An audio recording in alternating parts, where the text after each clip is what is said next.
Assalamualaikum warahmatullahi wabarakatuh.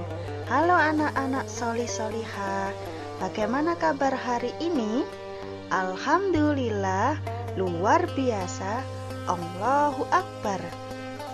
Kali ini kita akan belajar materi kelas 5 tentang kisah teladan Nabi Ilyas alaihi salam. Sebelum kita mulai pembelajaran, marilah kita berdoa terlebih dahulu.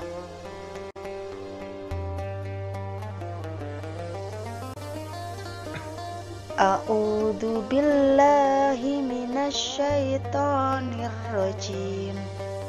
Bismillahirrahmanirrahim.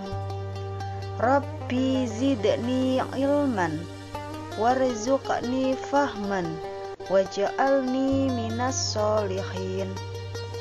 Ya Allah, tambahkanlah aku ilmu dan berilah aku kemampuan untuk memahaminya, dan jadikanlah aku termasuk golongan orang-orang yang soleh.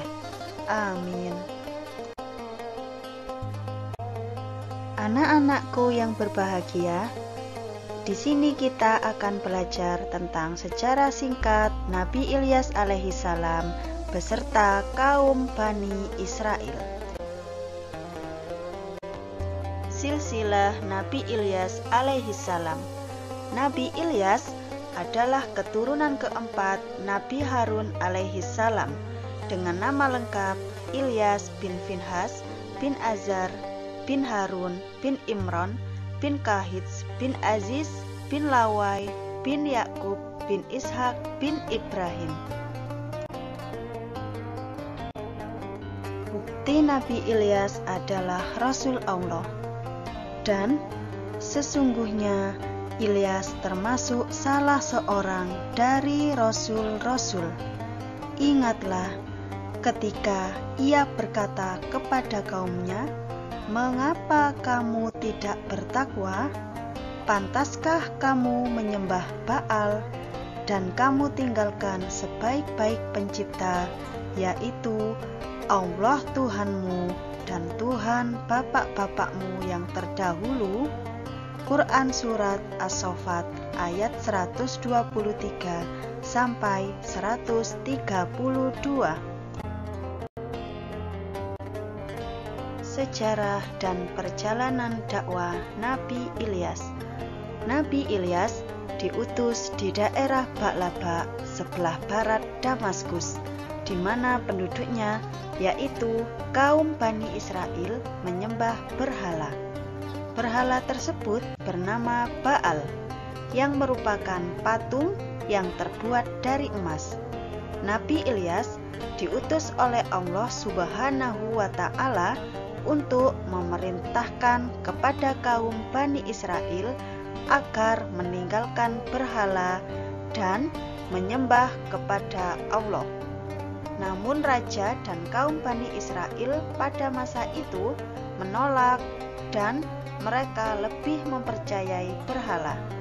Mereka kemudian menantang kepada Tuhan yang disembah oleh Nabi Ilyas untuk mendatangkan bencana sebagai bukti bahwa Tuhan yang Nabi Ilyas sembah benar-benar ada. Lalu kaum Bani Israel bersekongkol agar dapat mengusir Nabi Ilyas dengan melempari batu dan diancam akan dibunuh. Karena ancaman tersebut, akhirnya Nabi Ilyas terpaksa meninggalkan perkampungan dan bersembunyi di gua. Akhirnya Allah menurunkan bencana kepada kaum Bani Israel di kota Ba'laba, yaitu bencana kekeringan yang banyak merenggut nyawa dari kaum tersebut.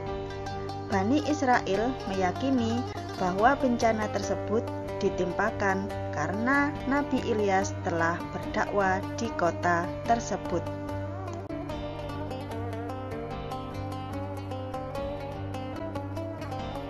Setelah terjadi bencana, Bani Israel kemudian berjanji bahwa mereka akan mengikuti apa yang diperintahkan Nabi Ilyas. Akhirnya, Nabi Ilyas berdoa kepada Allah Subhanahu wa Ta'ala. Kaum Bani Israel pun terlepas dari penderitaan. Setelah itu, turunlah hujan sehingga sawah dan ladang kembali menjadi subur, serta binatang ternak berkembang menjadi banyak. Namun, setelah beberapa tahun kemudian, kaum Bani Israel kembali ingkar dan kembali menyembah berhala.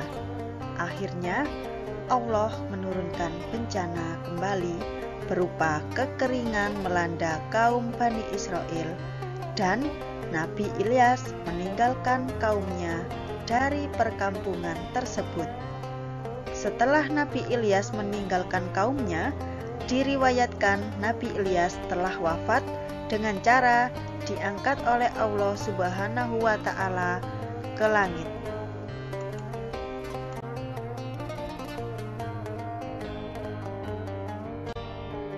Apa saja mukjizat Nabi Ilyas? Yang pertama, mampu mendatangkan kemarau panjang dan hujan. Saat itu, Nabi Ilyas berdoa meminta didatangkan siksa bagi kaum Bani Israel karena tidak mau menyembah Allah. Akhirnya, Allah memberikan azab berupa kemarau yang panjang. Setelah kemarau panjang tersebut, Allah mendatangkan hujan berkat doa Nabi Ilyas. Mukjizat yang kedua yaitu dapat berlari kencang mendahului kereta Raja Arab. Ketika Nabi Ilyas mendapat serangan dan dikejar dari kaum Bani Israel, Nabi Ilyas lari sangat kencang hingga dapat mendahului kencangnya kereta milik Raja Arab. Yang ketiga yaitu mampu menyembuhkan orang yang sakit parah. Saat itu, Nabi Ilyas sedang terbaring karena sakit yang diderita sejak lama. Atas izin Allah, melalui doa Nabi Ilyas, akhirnya Nabi Ilyas dapat sembuh dari penyakitnya.